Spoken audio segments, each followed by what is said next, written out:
कुछ मोहब्बतें जन्नत बनती हैं और कुछ ब्र। ये कहानी है उस लड़की की जिससे मैंने प्यार किया और हर अमावस की रात वो मर जाती थी। मैं अमन शहर से दूर एक पहाड़ी कॉलेज में पढ़ता था। वहां मैंने उसे देखा। नायरा, सफेद दुपट्टा, हमेशा ठंडी उंगलियां और आंखों में ऐसी उदासी जैसे वो किसी का इंतजार नहीं, किसी की मौत का इंतजार कर रही हो। उसने मुझसे कहा, मुझसे ज्यादा करीब मत आना, मैं हर अमावस को बदल जाती हूँ। मैं हंस दिया। मोहब्बत में डर कहाँ होता है। मोहब्बत की शुरुआत हम रोज मिलते, लेकिन एक अजीब नियम था। अमावस की रात वो कभी नहीं आती।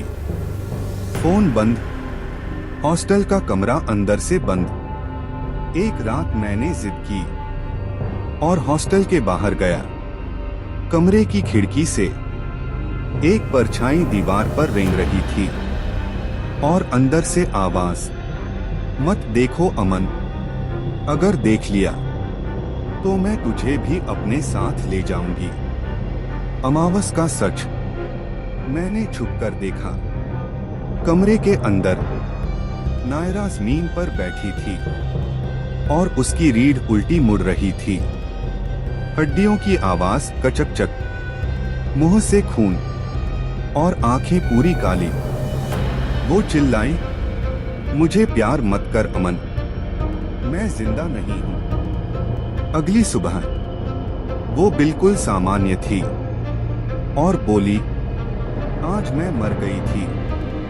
मैंने गांव के श्मशान के साधु से पूछा। उसने बताया, 20 साल पहले एक लड़की ने अपने प्रेमी के साथ अमावस की रात आत्महत्या की थी। लड़का मर गया, लड़की आधी मरी, आधी आत्मा बन गई। जो उसे प्यार करेगा वो हर अमावस उसे मरते देखेगा और जिस दिन वो उसे छोड़ देगा, लड़की उसे जिंदा खा जाएगी। मैंने नायरा से कहा, मैं तुझे छोड़कर नहीं जाऊंगा। अमावस की रात वो मेरी बाहों में थी, लेकिन अचानक उसकी गर्दन 180 डिग्री घूम गई। आंखें बाहर, जीभ जमीन तक। अगर तू मुझे चाहता है तो मेरे साथ मरना होगा। उसने मुझे चूमा और मेरी सांसें रुकने लगीं। पूरी दुनिया काली। सुबह लोगों ने कॉलेज के पास 2 लाशें देखीं, एक लड़के की और एक लड़की की। लेकिन रात को कॉलेज के गेट पर एक लड़की किसी का इंतजार कर रही थी। सफेद दुपट्टा, ठंडी उंगलियां। मुझे फिर से प्यार हो गया है। जिस मोहब्बत के लिए मैंने जान दी, वही मोहब्बत अब मेरी आत्मा मांग रही थी। मैं अमन मर चुका था, लेकिन मेरी कहानी यहीं खत्म नहीं हुई थी, क्योंकि नायरा ने मुझे मरने के बाद भी अपना बना लिया था। मौत के बाद की शादी, जब मेरी लाश जलाई जा रही थी, उसी रात श्मशान में लाल जोड़े में एक लड़की खड़ी थी। वो नायरा थी। उसने मेरी जलती चिता के सामने कहा, अब कोई अमावस नहीं आएगी, अब तू हमेशा मेरा रहेगा। अचानक मेरी राख हिलने लगी और मेरी आत्मा उसके पैरों में गिर पड़ी। आत्माओं का विवाह। अमावस की रात श्मशान में आत्माओं की बारात निकली। ढोल नहीं, हड्डियों की आवाज थी। पंडित नहीं, एक अधजली लाश मंत्र पढ़ रही थी। नायरा ने मेरी आत्मा से कहा, अब तू मेरा पति है। अब तुझे मेरे साथ हर जिंदा इंसान से नफरत करनी होगी। उसने मेरी माँ की याद दिलाई और मेरी आत्मा चीख उठी। पहली रात, सुहाग रात। कमरा नहीं था, एक पुराना कुआं था। नायरा ने मेरे पास आकर कहा, डर मत, मैं तुझे वैसे नहीं मारूंगी जैसे मैंने पहले वालों को मारा। उसने अपना चेहरा उतारा। आंखें नहीं थीं, मुंह में सिर्फ दांत, गर्दन उल्टी। उसने मेरे सीने में हाथ डाला और मेरा दिल निकाला। अब तू पूरी तरह मेरा है। श्राप की असली सच्चाई मुझे पता चला। नायरा अकेली आत्मा नहीं थी, वो श्राप की रानी थी। हर वो लड़का जो उससे प्यार करता, मरता और उसका पति बनता।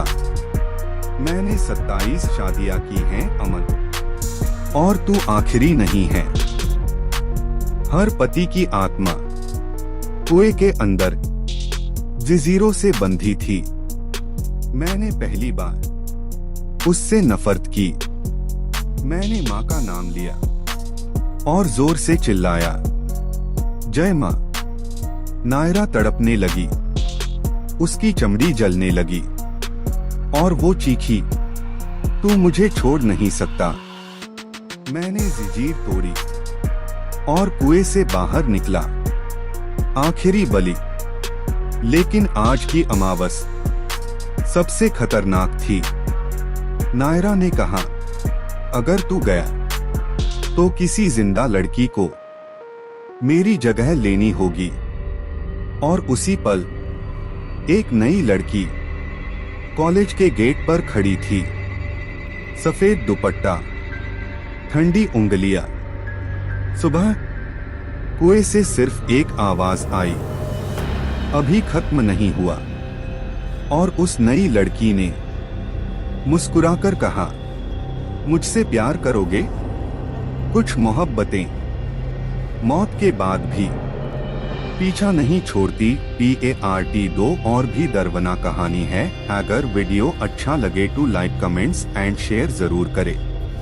जब बुराई को रोका नहीं जाता तो वो सिर्फ एक इंसान को नहीं, पूरी दुनिया को निगल जाती है। यह वही रात थी, अमावस्या प्लस 12 बजे, और पूरे गांव की किस्मत लिखी जा चुकी थी। बच्चे क्यों रो रहे थे? रात 11:30 बजे गांव के सारे बच्चे एक साथ रोने लगे। बच्चे एक ही बात बोल रहे थे, माँ, वो हमें बुला रहा है। उनकी आंखें खुली थीं, लेकिन देख कुछ और रहे थे। राहुल का असली रूप। कब्रिस्तान में राहुल खड़ा था। अब वो इंसान जैसा नहीं था। हड्डियां बाहर निकली हुई, आंखों से काला धुआं और शरीर पर औरत की परछाई। वही जली हुई औरत उसके अंदर से बोली, आज मेरी बलि पूरी होगी। वह कमरा जलने लगा। तांत्रिक ने मंत्र पढ़ना शुरू किया। कमरे की दीवारों से खून बहने लगा। गुड़िया चिल्लाने लगी और जमीन के नीचे से आवाज, रुको, मुझे और चाहिए। अचानक आग अपने आप जल उठी, लेकिन आग कमरे को नहीं, लोगों को पकड़ने लगी। बलि की शुरुआत। एक एक करके लोग हवा में उठने लगे।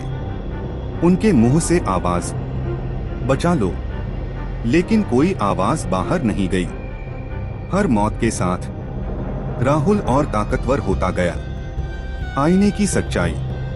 तांत्रिक ने आखिरी मंत्र बोला, जो आईने में दिखता है वो असली नहीं होता। गांव के सारे आईने टूट गए।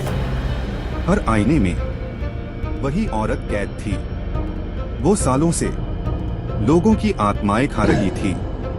आखिरी बलि कौन? तभी राहुल रुका। उसने सीधे कैमरे की तरफ देखा और बोला, आखिरी बलि तू है। हवा रुक गई, आवाज बंद। सुबह क्या मिला? सुबह सूरज निकला, लेकिन गांव खाली था। ना लाशें, ना लोग, सिर्फ वही कमरा खड़ा था। दरवाजे पर लिखा था, अब बारी तुम्हारी है। अगर तुम्हें लगा कि कहानी खत्म हो गई, तो तुम सबसे बड़ी गलती कर रहे हो, क्योंकि असली डर तब शुरू होता है जब सब कुछ खत्म हो जाने के बाद भी कुछ बचा रह जाए। अगली सुबह की भयानक सच्चाई। एक हफ्ते तक उस गांव की कोई खबर नहीं आई। फिर सरकार की एक टीम वहां पहुंची। पूरा गांव, घर वैसे के वैसे, चूल्हे में राख ठंडी, खिलौने जमीन पर गिरे हुए, लेकिन एक भी इंसान नहीं। और सबसे डरावनी बात, कब्रिस्तान गायब था। उसकी जगह सिर्फ वही कमरा खड़ा था, बिल्कुल नया। कमरे का दरवाजा खुलता है। टीम का एक अफसर बोला, दरवाजा तोड़ो। लेकिन दरवाजा खुद ही धीरे धीरे खुल गया। अंदर दीवारें अब साफ थीं। कोई खून नहीं, कोई निशान नहीं, लेकिन फर्श पर सैकड़ों पैरों के निशान थे जो अंदर गए थे। बाहर कोई नहीं आया। कैमरे में कैद हुआ सच। एक कैमरा ऑन किया गया। जैसे ही कैमरा कमरे के अंदर गया, स्क्रीन पर पूरे गांव के लोग खड़े दिखे। सब चुप, आंखें खुली, हिल नहीं रहे थे। फिर कैमरे के सामने राहुल आया, लेकिन अब उसकी आवाज औरत की थी। तुमने इसे गांव समझा था, ये तो सिर्फ पहला दरवाजा था। राहुल बोला, जो भी यह कहानी सुनेगा, जो भी इसे मानेगा, जो भी डर जाएगा, उसका एक हिस्सा इस कमरे में कैद हो जाएगा। तभी कैमरे में टीम के एक सदस्य का चेहरा भीड़ में जुड़ गया। वो चीखा, मुझे बाहर निकालो। आईना फिर बोला। एक अफसर भागकर बाहर आया और गाड़ी के शीशे में देखा। पीछे वही जली हुई औरत खड़ी थी। उसने कहा, अब कहानी गांव तक सीमित नहीं है। अब हर घर में एक दरवाजा है। अचानक आवाज बदलती है।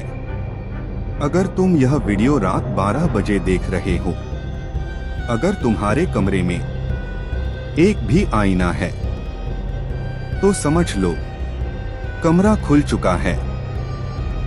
हवा ठंडी पड़ जाती है। आवाज धीमी।